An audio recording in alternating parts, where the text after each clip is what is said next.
And it has been an unbelievable and tragic 21 hours here in the United States today. Here are now some of the most enduring images that were caught on camera.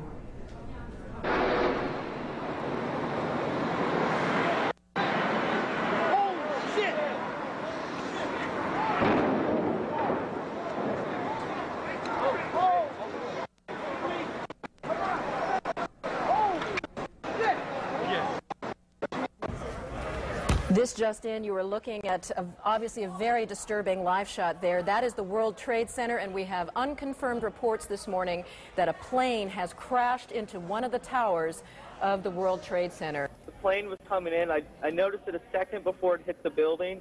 It looked like it was moving slowly, and it lined itself up to hit the building directly. The doorman goes to me, "Wow, I've never seen a plane flying so low." And we looked out at it, all of a sudden, boom, it seemed like it wasn't even real. I'd say the whole takes about,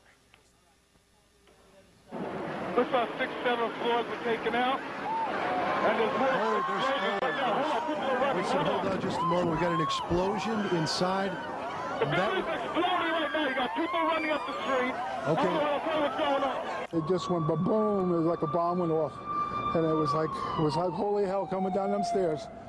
And then when we finally got to the bottom, they were coming out on a mezzanine level there, and another explosion came right from it, just everyone flying right in front of me. Everything just went boom. There's a huge crowd, I'd say about hundreds of people on the streets that come from south to north. I've been really thousands of people that have been running from inside these buildings. You know, it's a very heavily trafficked area in downtown, the World Trade Center. Many of them were inside the building when they felt the explosion. And they say there was just pandemonium. There was no warning, no alarms, no anything. Everyone just raced from their desks. There's people jumping out of windows. I've seen at least 14 people jumping out of windows. It's horrific. I can't believe this is happening.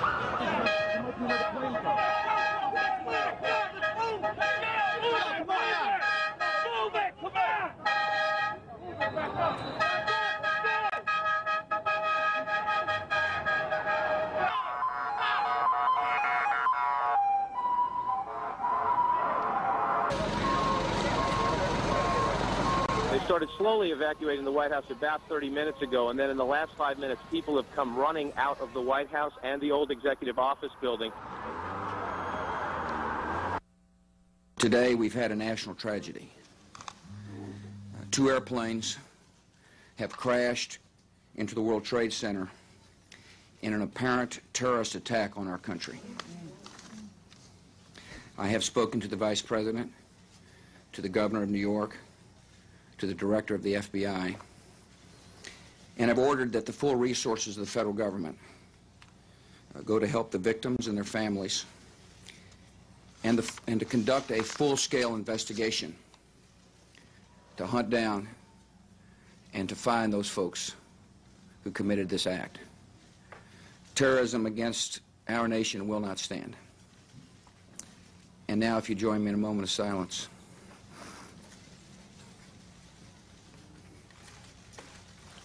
May God bless the victims, their families, and America. Thank you very much. Well, arriving at the Pentagon a short time ago, there was a huge plume of smoke which continues to rise from the west side of the Pentagon.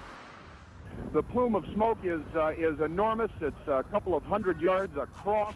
At its base, it is billowing into the sky.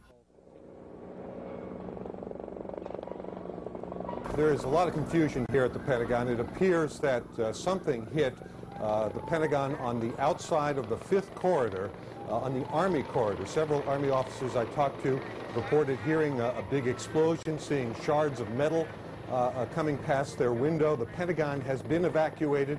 Emergency services personnel were rushing to reports of several people trapped in the building. Most of the building's 24,000 people are outside of the building or in the center courtyard. The White House is reporting that the Capitol building has been evacuated and the Treasury Department has been evacuated. Washington, D.C., the nation's capital, is exceptionally tense and clearly taking steps as if it is virtually under siege here.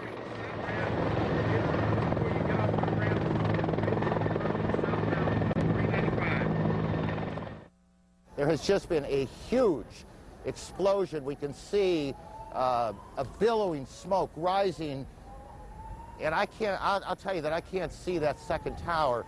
but there was a cascade of sparks and fire, and now it looks almost like a mushroom cloud explosion, this huge billowing smoke in the second tower.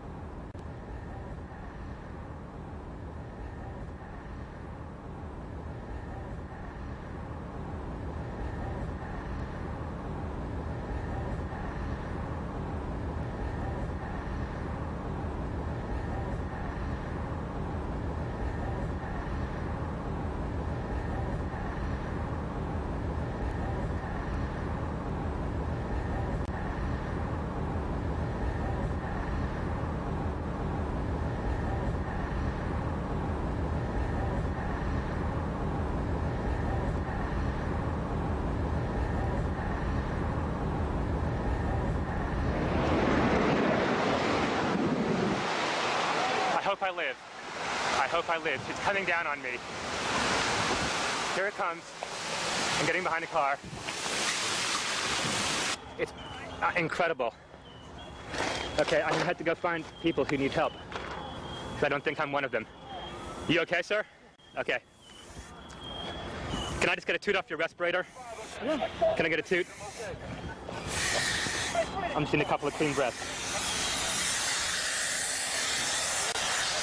That's good. Okay. Back to you.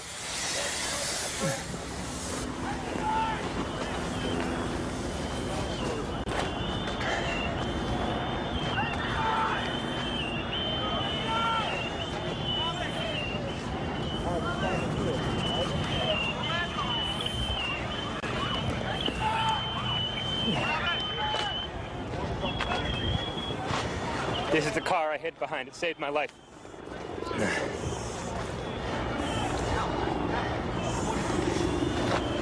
Wait, maybe it was this one.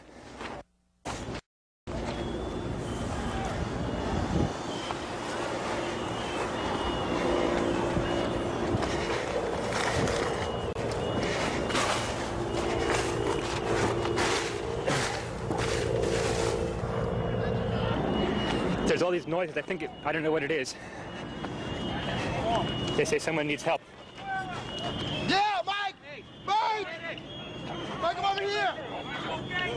Yeah! Anybody need a doctor? Where are you? Don't have oxygen.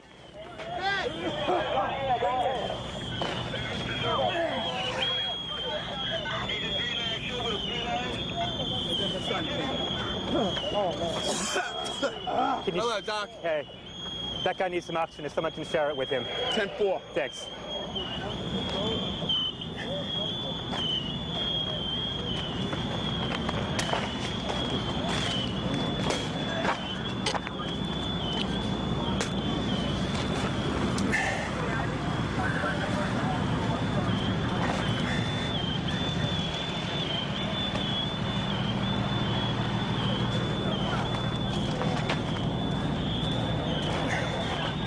They told me just to wait here at this semi-staking area, see if I can help, and that's what I'm doing. They won't let me go any closer. No one can go in to get the people out. There's small explosions still going on.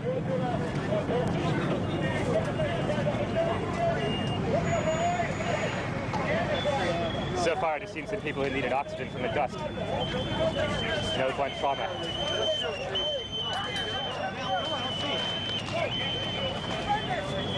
Gonna go wash my eyes out. We just heard another explosion. They're handing out gloves and masks.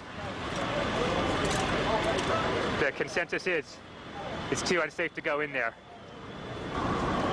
You know what? Why don't we just set this up as a little mobile hospital unit right here, okay?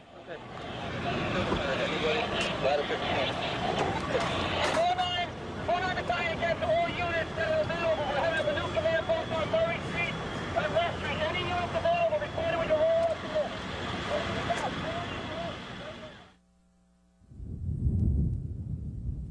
We have a report now that a large plane crashed this morning north of the Somerset County Airport, which is in western Pennsylvania, not too terribly far from Pittsburgh, about 80 miles or so. I don't think there are enough words in the English language, or there are enough appropriate words to describe the range of emotions that I think Pennsylvanians share with their neighbors in Virginia, New York, and the rest of America after literally witnessing the most brutal act of terrorism, perhaps in mankind, at least in recent history.